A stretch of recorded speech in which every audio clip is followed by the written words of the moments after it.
A paz do Senhor, juvenis! Voltamos! Olá! Olá, juvenis! Todos os visitantes, sejam muito bem-vindos. Eu sou a professora Eucilene, nós somos da Igreja Marcas do Evangelho. Estamos aqui para estudar a lição de número 4, que tem por título Ezequiel, um jovem com visões. Nós vamos agora à apresentação das nossas colegas, amigas, irmãs. Amém. Bom dia para todos vocês, a paz do Senhor. Eu sou a Aline, estou aqui para contribuir e aprender junto com vocês sobre esse profeta de visões. Eu sou a Rafaela e é uma honra estar aqui com mulheres cheias de Deus, sábias e maravilhosas. Ô, Glória! Ô, Glória! Fala, Deus! Vamos iniciar com a oração da nossa Rafaela. Senhor Deus e Pai, muito obrigada, Senhor, por mais esse dia, por mais uma oportunidade que o Senhor nos deu de estar aqui, Senhor, aprendendo da Tua palavra, que o Senhor possa falar aos nossos corações e que nós possamos, Senhor, sair dessa aula, Senhor, convictos, ó Deus, daquilo que o Senhor quer fazer em nós e através de nós, que possamos colocar em prática tudo aquilo que o Senhor irá nos ensinar, que Teu Espírito Santo possa nos conduzir, Senhor, no nome de Jesus. Amém. Amém. Olá, juvenis! Eu sou a Rebeca e estamos aqui para mais uma pregadinha que se encontra em Ezequiel 2, do versículo 1 ao 10. E para começar, eu quero falar o seguinte: permitam ser guiados pelo Espírito Santo independentemente das circunstâncias. Ezequiel foi um homem usado por Deus para falar às nações do Reino do Norte e Reino do Sul. Nesse período, o povo foi levado para o cativeiro babilônico por causa de seus pecados. E neste mesmo tempo existiam muitos falsos profetas dizendo coisas que Deus não havia dito. E diante disso, Ezequiel decidiu agir junto com Jeremias para mostrar o que realmente Deus estava querendo dizer. O ministério de Ezequiel foi um ministério de advertência. E o que aprendemos com isso? Que o cristão deve ser como um vigilante, preparado para avisar ao povo sobre o juízo divino que está por vir sobre cada um. O cristão deve propagar a mensagem de Deus ao mundo com o intuito de levar o povo novamente a Cristo. E então, para finalizar essa pregadinha, lembre-se, independentemente das circunstâncias, permita ser usado pelo Espírito Santo. Bom, e foi isso a nossa pregadinha. Espero que vocês tenham entendido mais a fundo o contexto de Ezequiel 2, de 1 a 10. Tchau! A vida do profeta Ezequiel, né, que nós estamos estudando sobre esse profeta considerado profeta maior. Né? A Bíblia relata Ezequiel como um jovem da família sacerdotal. O seu nome significa Deus fortalece. Ezequiel era de família sacerdotal e passou os 25 primeiros anos de sua vida em Jerusalém. Ele estava se preparando para o trabalho sacerdotal do templo quando foi levado prisioneiro à Babilônia em 597 a.C. Uns 5 anos mais tarde, aos 30 anos, Ezequiel recebeu sua chamada profética da parte de Deus e, a partir daí, ministrou fielmente durante 22 anos, pelo menos. O cenário histórico do livro de Ezequiel é a Babilônia, e mais precisamente os primeiros anos do cativeiro, que nós sabemos que o cativeiro durou 70 anos, quando Nabucodonosor transportou a segunda leva de prisioneiros para a Babilônia. Ezequiel ainda ele era jovem.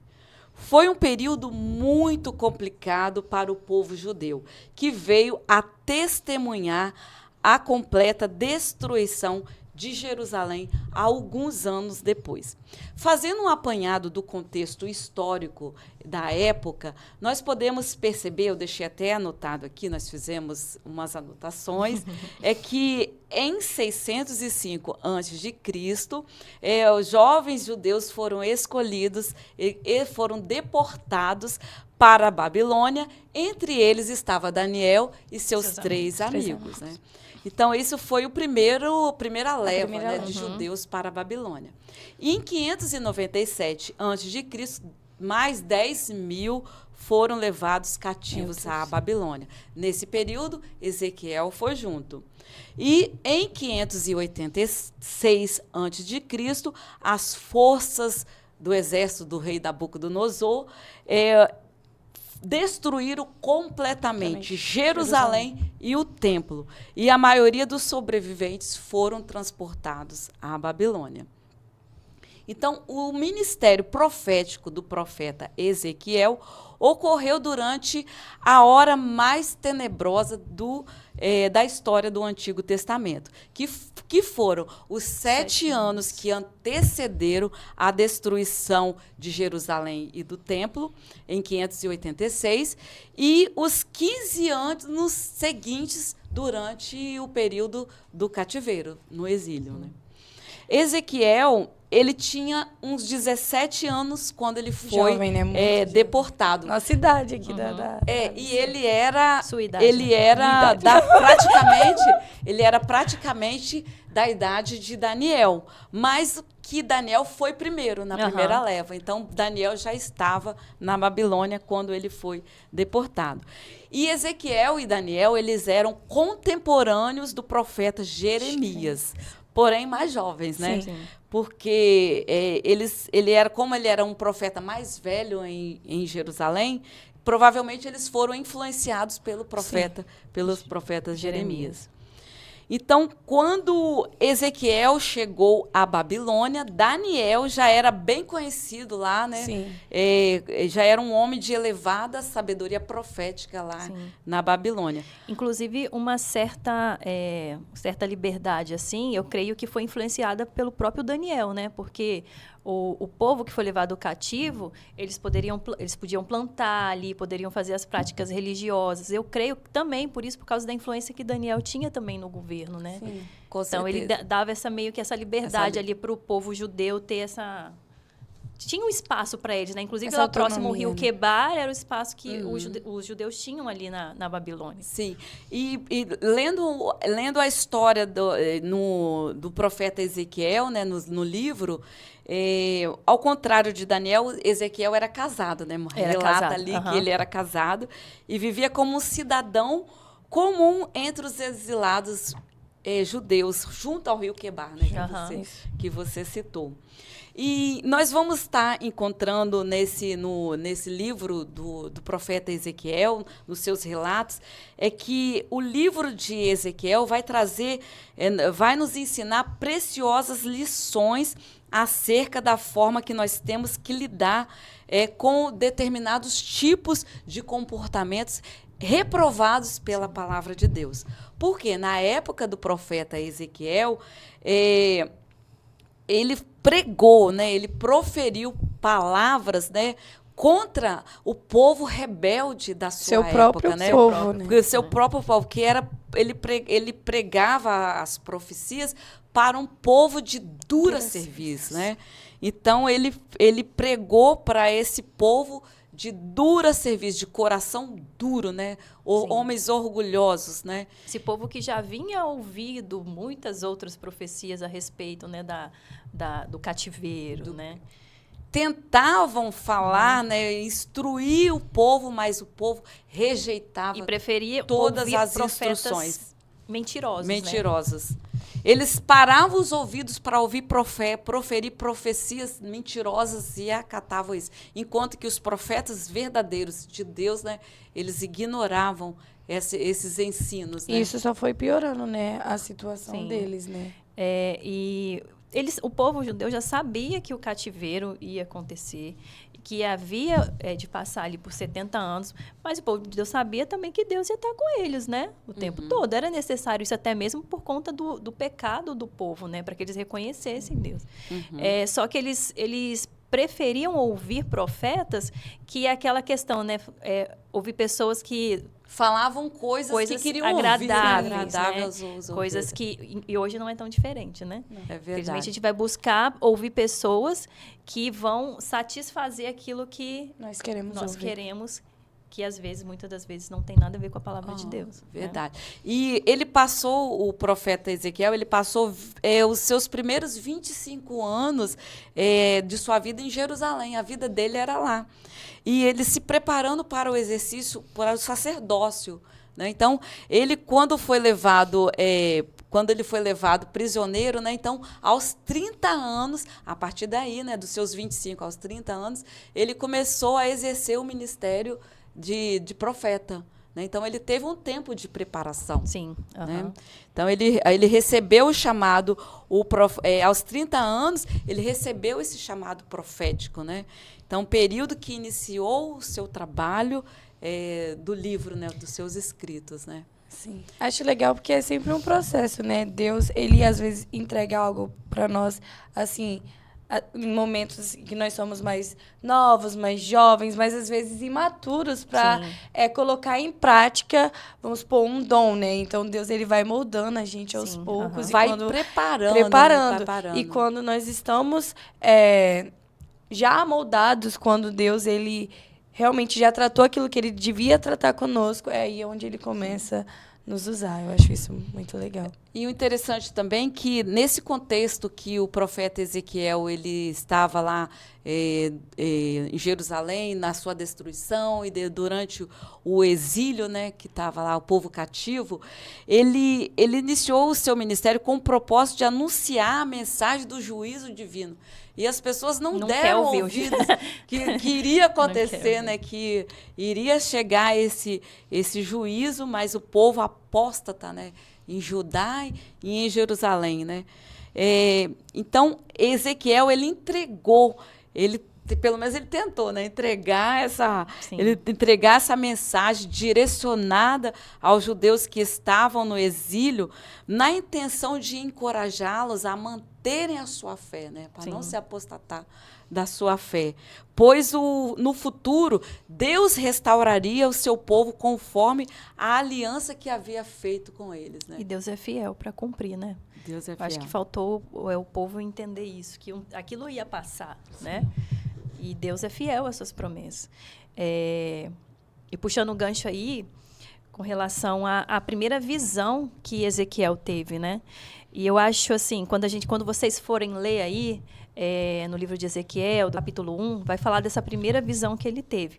E no decorrer da visão, você vai vendo que são coisas assim, bem complicadas, né? Às vezes, de você compreender o que quer dizer. Ezequiel tem a visão de uma nuvem, né, vindo, uma nuvem tempestuosa, essa nuvem envolta em fogo. Veemente, E no meio dessa nuvem, em cima da nuvem, um trono com um ser reluzente. Ver a glória de Deus. É uma coisa de... Imagina, gente, vendo isso. É aquilo que Paulo fala. Eu fui arrebatado ao terceiro céu, coisas inefáveis, que é até difícil de descrever. E ali ele vai descrevendo a visão, fala dos seres, com os quatro rostos.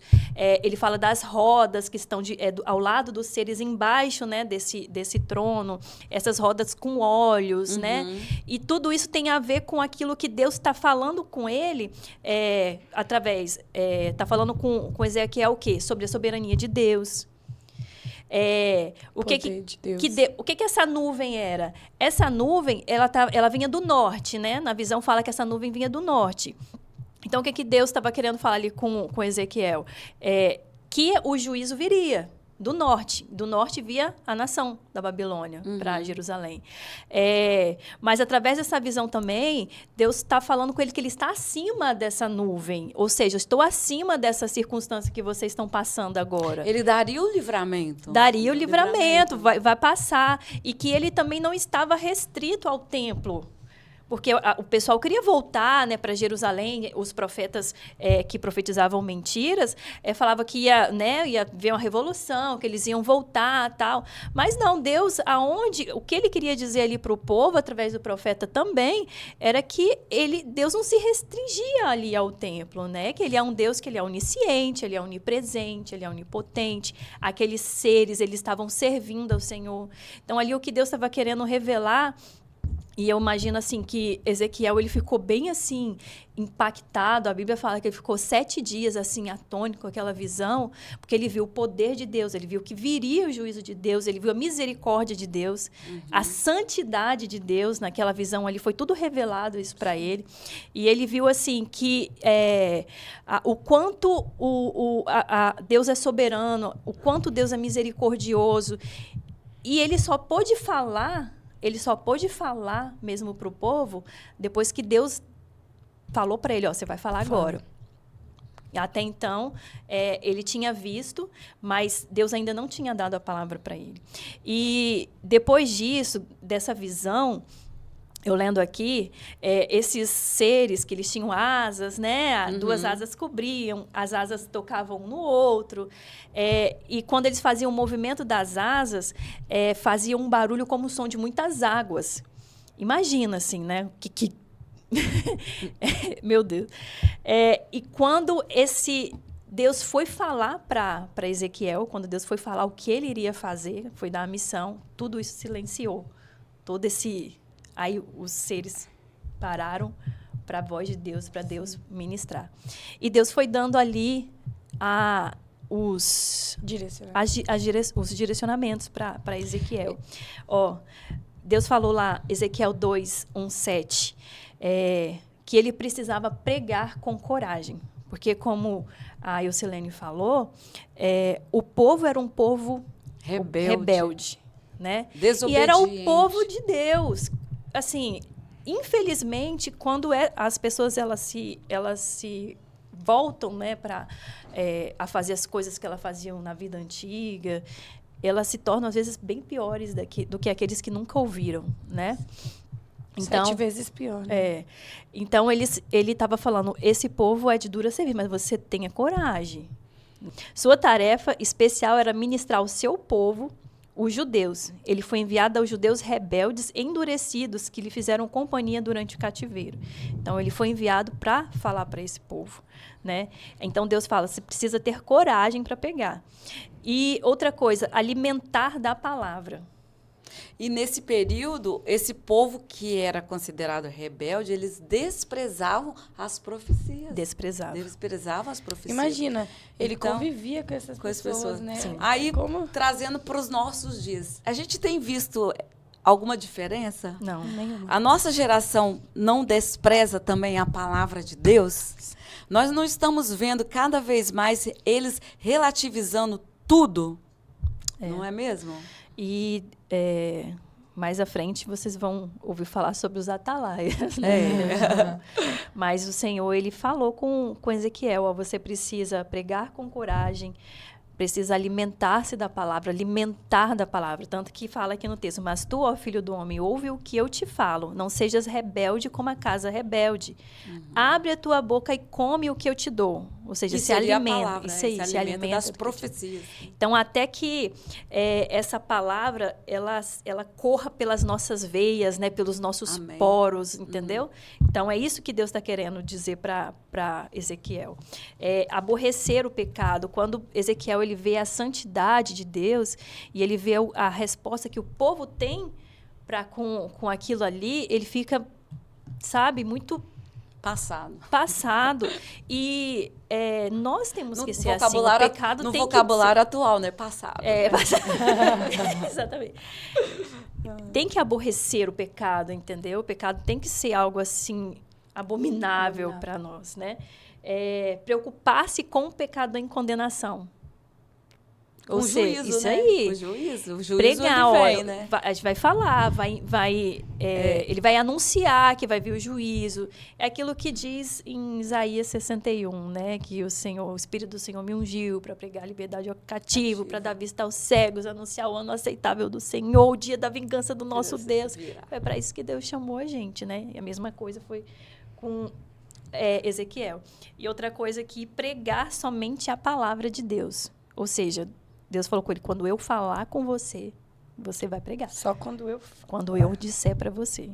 Então, é isso que nós precisamos sempre estar sensíveis à voz. Tem que ter a sensibilidade, né, da voz do Espírito Santo, né? Que tenhamos essa sensibilidade, né? Então, aí nós vamos passar então para a segunda visão. A segunda visão foi depois de 1 ano, né, que ele teve a primeira visão. E na segunda visão, ele é levado ao templo de Jerusalém. E lá ele consegue ver os líderes daquela época dentro do templo sacrificando a outros deuses. Então, ali começa, nessa segunda visão, é revelada pelo Senhor ao profeta a glória de Deus saindo do templo, né? E ela foi saindo aos poucos. Em seguida, os querubins conduziam a glória de Deus para fora da cidade de Jerusalém, em direção ao Monte das Oliveiras, em razão da condição de pecado de idolatria. Está lá em Ezequiel 10. Então, a gente vê, assim, e foi aos poucos, né? Porque Deus ainda estava querendo insistir com o povo, né? Ainda estava querendo insistir, mas aí, de tanto, né, Deus levantar pessoas para poder falar, então chegou o tempo que o juízo mesmo de Deus veio sobre aquela nação, né? Então Deus já retirou, a glória dele já não estava mais ali em Jerusalém. Ou seja, eles estavam querendo voltar para um lugar onde a presença de Deus já não era mais. E a gente vê também a visão dos vale dos ossos secos, né? Então, muito conhecida que o profeta Ezequiel, né? E na medida que que Ezequiel vai sendo, né, usado por Deus para profetizar para a nação, aí acontece, né, a terceira deportação, aí que ele continua profetizando esses 15 anos após a terceira deportação.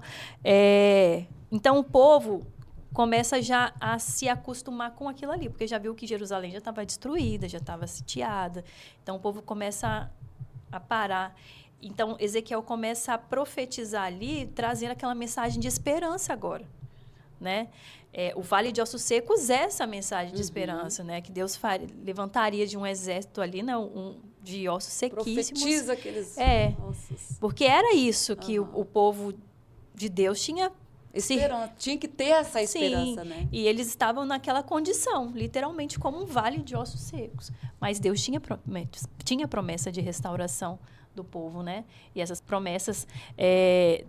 dessa época ainda vão se cumprir, né? E interessante, Aline, que a palavra de Deus ela é categórica em afirmar que o Senhor é santo e requer santidade do seu povo, né? Então, a gente conhece aquele texto muito conhecido. Sem santificação, ninguém verá o Senhor. Ou seja, né? o povo então, ali, ele tinha perdido totalmente o Isso temor. a gente né? tira para nós, né? Sem santificação, ninguém verá a Deus. Né? Verdade. E santificação é processo, né? Então, a gente dia após dia. De Hoje glória em glória. Igualmente.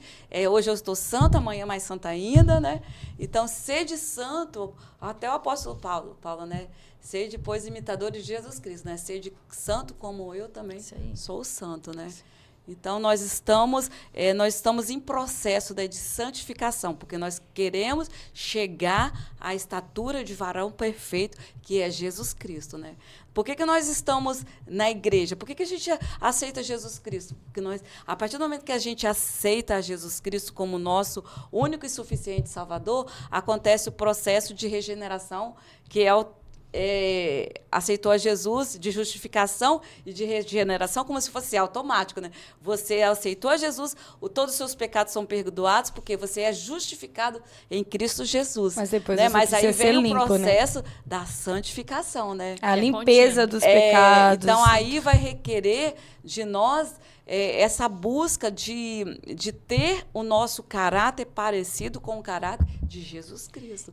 E nós só temos o nosso caráter parecido com Jesus Cristo através de quê?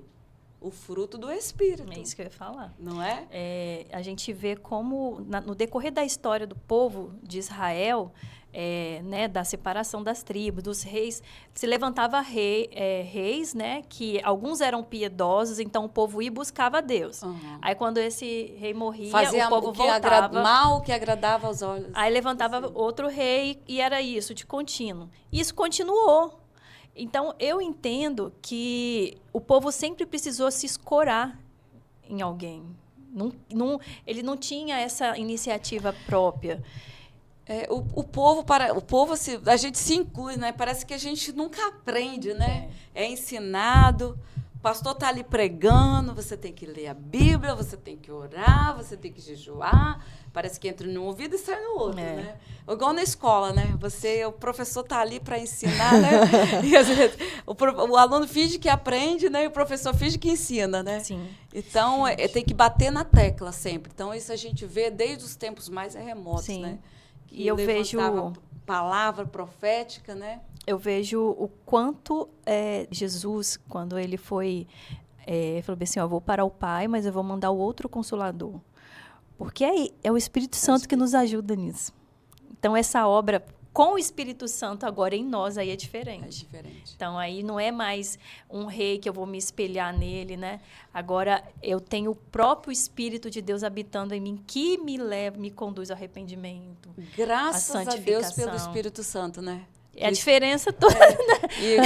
Porque é o Espírito Santo que convence o homem do pecado, do juízo e da justiça, né? Olá, juvenis. Que bom que vocês estão estudando um dos livros proféticos mais extraordinários do Antigo Testamento. Eu acho que todo mundo gosta de carro. Pois é, o livro de Ezequiel traz a figura de Deus como carro. A gente vê aquelas grandes rodas com aros, né? Como o profeta não conhecia carros naquele tempo, então é Deus aparecendo. Por quê? Porque o livro de Ezequiel mostra a glória de Deus saindo, né? Viajando, indo embora de Israel por causa de seus pecados. O povo está no cativeiro babilônico, e esse povo está vivenciando o castigo de Deus. Por que o livro de Ezequiel é importante? Porque mostra a figura de Deus como juiz que julga seu próprio povo quando este não obedece à sua lei. Ou seja, embora o povo de Deus tenha privilégio, embora o povo de Deus seja amado por Deus, esse mesmo povo de Deus pode experimentar sua ira e seu juízo quando o povo de Deus despreza de forma repetida a lei de Deus. Então, Deus é um juiz que julga com justiça. Se Deus julgou com justiça seu próprio povo e não o poupou, quer dizer que Deus também julgará as nações como julgou as nações. Então, o livro de Ezequiel é importante para que o mundo moderno tenha uma noção exata do que é a justiça. Não é uma justiça meritória como é a dos homens, mas é uma justiça que trata com a verdade. Aqueles que ferem a lei de Deus, que cometem os crimes contra a lei e a moral divina e os absolutos divinos, serão julgados pelo próprio Deus. Então a lei dos homens é, na verdade, uma simbologia moral daquilo que é a lei de Deus, de punir aqueles que estão transgredindo os preceitos. E outra coisa interessante que o livro de Ezequiel trata é que Deus mesmo se responsabiliza de restaurar seu povo. A visão dos ossos secos mostra que mesmo que o povo de Deus esteja completamente destruído, ele pode se ressurgir por um poderoso avivamento, e nesse avivamento o povo de Deus pode se voltar para Deus e novamente ser um exército poderoso nas mãos do Senhor.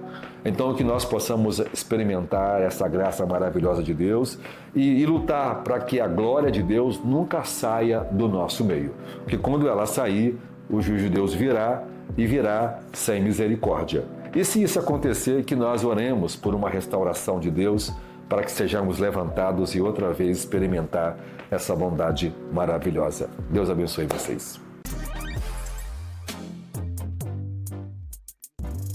E nós fomos chamados para ser atalaias de Deus nesse tempo. Mas o que será que é atalaia? Atalaia eles eram vigias, era como se fosse um guarda da cidade. Isso. Mas o que isso tem a ver com... nós temos guardas da cidade. O atalaia é quando Deus nos chama para ser um canal de bênção na vida das outras pessoas, né? E nós vemos Ezequiel sendo esse canal o tempo todo. E como a Aline já falou, Ezequiel ele só podia profetizar ao povo quando Deus mandasse. E algo muito interessante é que Deus fala que se Deus desse uma palavra para Ezequiel e ele não falasse, o sangue daquele povo seria cobrado na vida de Ezequiel. Mas se ele falasse, aquele sangue, independente se o povo não Ouvindo ou se não, né? arrependesse, aquele sangue não seria cobrado. E como a Aline falou, Ezequiel ele tinha que ser muito corajoso, porque ele estava pregando para um povo de dura cerviz, para o próprio povo dele, onde ele convivia. E isso, aplicando para os nossos dias de hoje, nós precisamos pedir muito a ajuda do Espírito Santo para ele nos dar essa coragem, para ele nos revestir dessa ousadia, para que nós possamos ser atalaias dentro das nossas casas, nas nossas escolas, em qualquer lugar que nós estivermos, porque Deus quer nos usar sendo esse vigia. Nós somos como se fosse os protetores, sabe? Deus nos chamou para ser protetores contra o mal Isso. e do bem, né? Contra Aham. o mal, mas para proteger o bem. Nós devemos ter essa sensibilidade para quando nós virmos as coisas erradas que as pessoas estão fazendo, Ter a coragem ter a de coragem falar, de falar. Que Deus nos E é bença. o que a nossa lição fala, né? Que ouvir e advertir com o que ouviu. Ele deveria transmitir tudo aquilo que Deus estava falando com ele.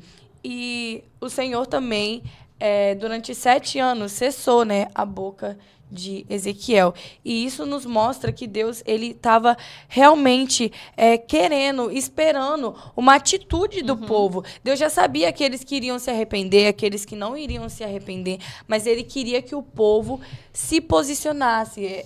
Foi como se Deus estivesse falando o tempo todo, mas no momento ele falou bem assim, A iniciativa. a né? iniciativa. Como você Ele posiciona, espera né? isso de nós. É o nosso posicionamento que vai mudar todas as coisas.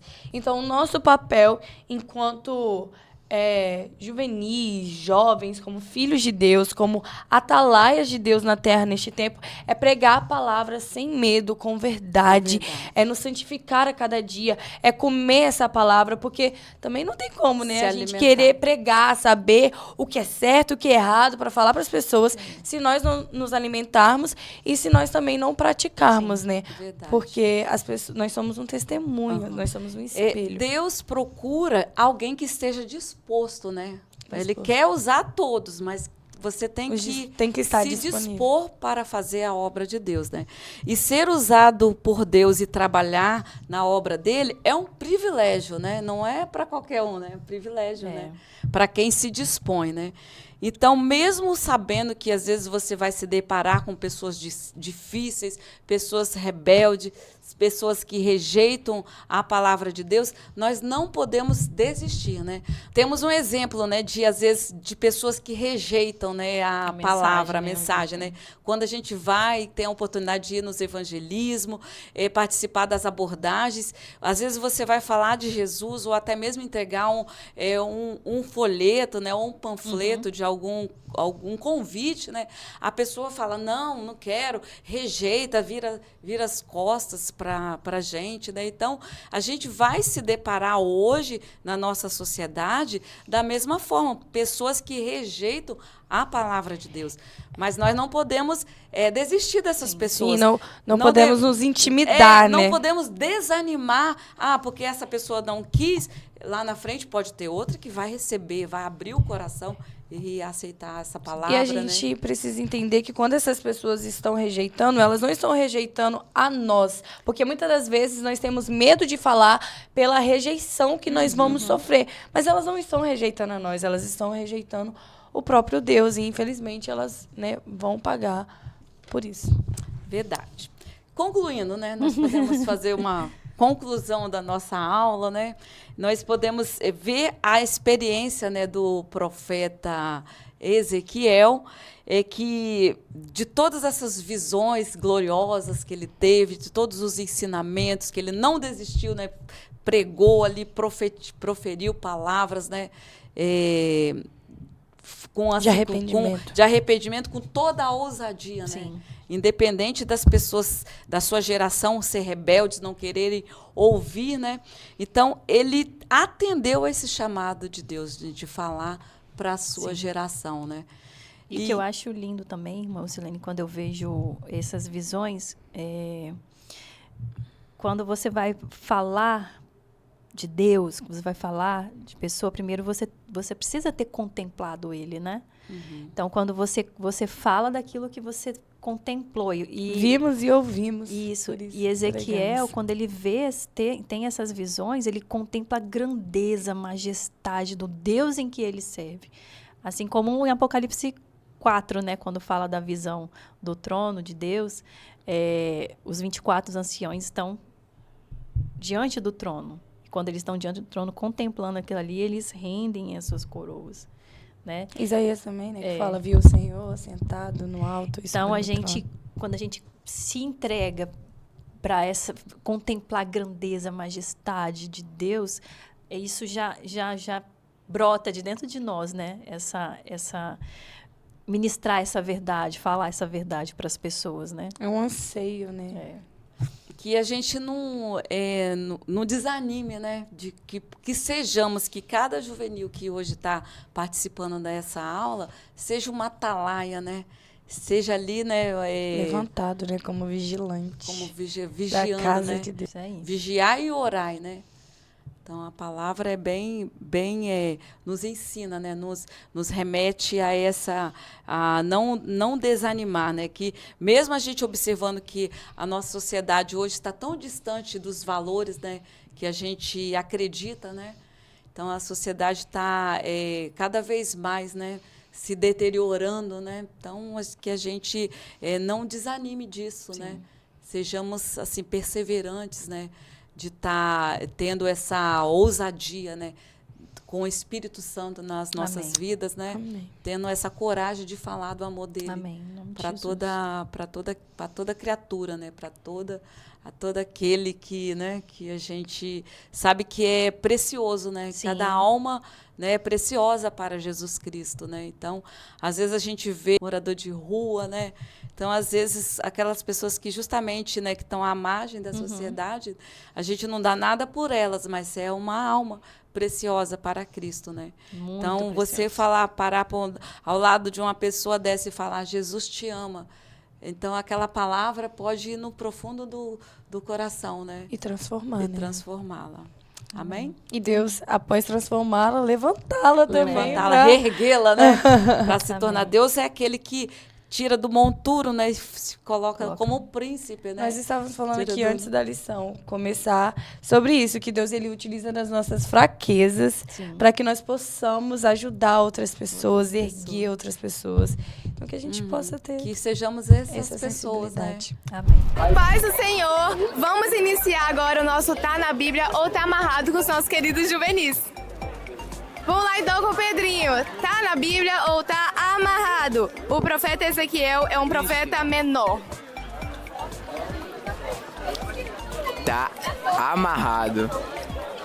Acertou, tá amarrado. Ele é o profeta maior. Esse eu sabia, esse eu sabia. Tá na Bíblia ou tá amarrado? Ezequiel recebeu o chamado profético aos 17 anos. Tá na Bíblia. Tá amarrado! Foi aos 30! Radassa! Tá na Bíblia ou tá amarrado? O profeta Ezequiel foi deportado à Babilônia na segunda leva do cativeiro? Tá na Bíblia? Tá na Bíblia!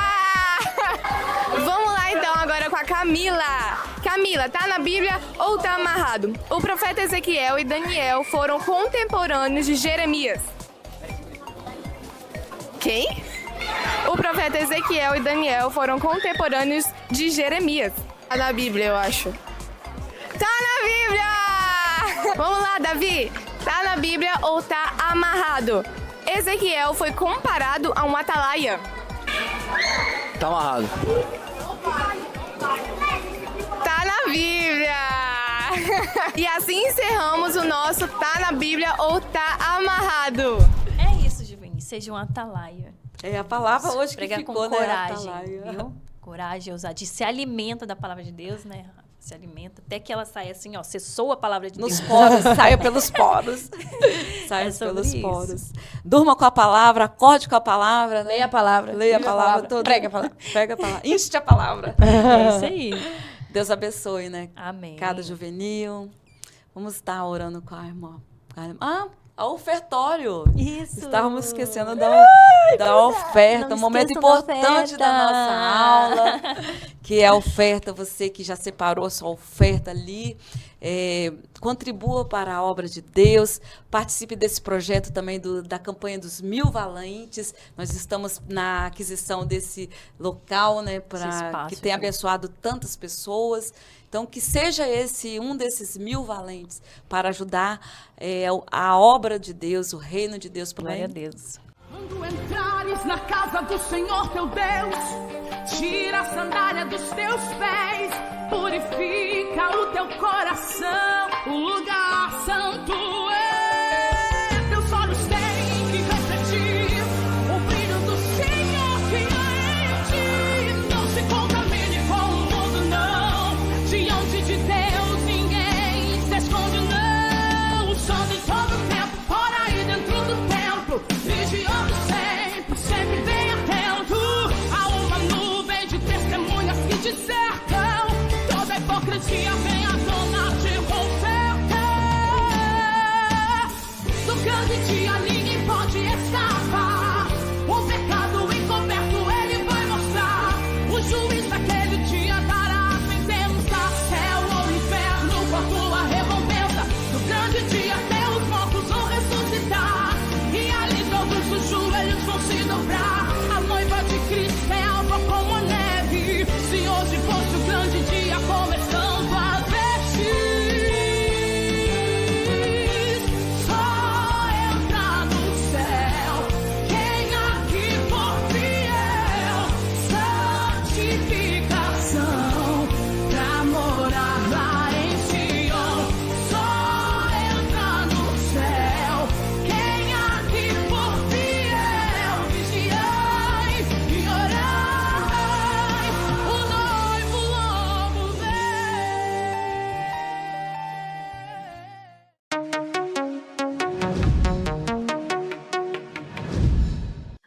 Paz do Senhor Juvenis, eu sou a Ana Sofia e agora nós vamos para o nosso momento quiz. Pergunta número 1. Sendo de família sacerdotal, como teria sido a vida de Ezequiel antes do cativeiro, em 597 a.C.? Alternativa A. Ele passou os primeiros 25 anos da sua vida em Jerusalém, preparando-se para o exército ministerial no templo. Alternativa B. Foi tranquila, não havendo preparação para este ministério. Alternativa C. Ele recebeu seu chamado aos 15 anos de idade. Tempo na tela.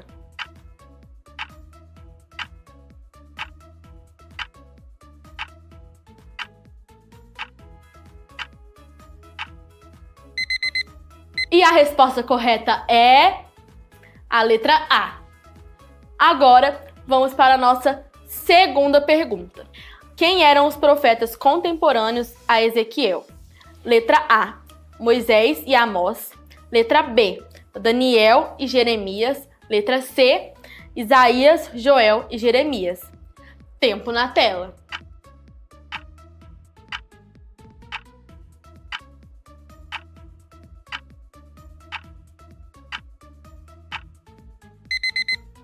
E a resposta correta é letra B. Daniel e Jeremias. E agora vamos para a terceira pergunta. Em seu sentido figurado, o que a primeira visão gloriosa de Ezequiel representava? Alternativa A. Representava a imagem de vingadores humanos. Alternativa B. Representava a condição humana de pecados e idolatria. Alternativa C. Representava a soberania de Deus acima de todas as coisas e a sua presença em todas as esferas da criação. Tempo na tela.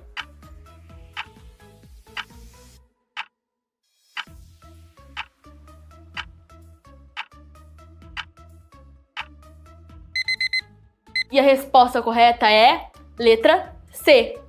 Agora vamos para a nossa quarta e última pergunta. Quando o Senhor chamou Ezequiel para ser um profeta, comparou ele a quê? Letra A, um agente secreto. Alternativa B, uma atalaia. Alternativa C, um fugitivo. Tempo na tela.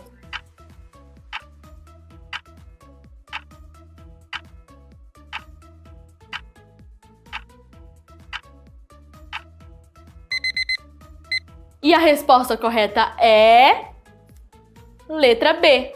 E esse foi o nosso Momento Quiz. Tchau!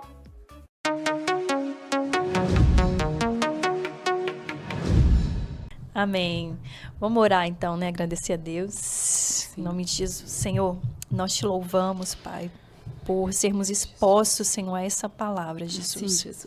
Quanto nós aprendemos hoje, Deus, com o profeta, Deus. Senhor, que o Senhor nos ajude, Pai, nesse tempo a termos coragem, ousadia, Sim, Senhor, meu Deus, para pregar a Tua palavra. E que nós, Senhor, em nome de Jesus, venhamos cada dia mais, Senhor, ter experiências com essa palavra, Amém. Senhor. Envolva-nos, Deus, com a Tua glória. Amém. Todos os dias possamos contemplar o Senhor, Deus, e proclamar o Senhor, Sim, meu Senhor. Pai. Em nome de Jesus. Amém. Amém. Tchau!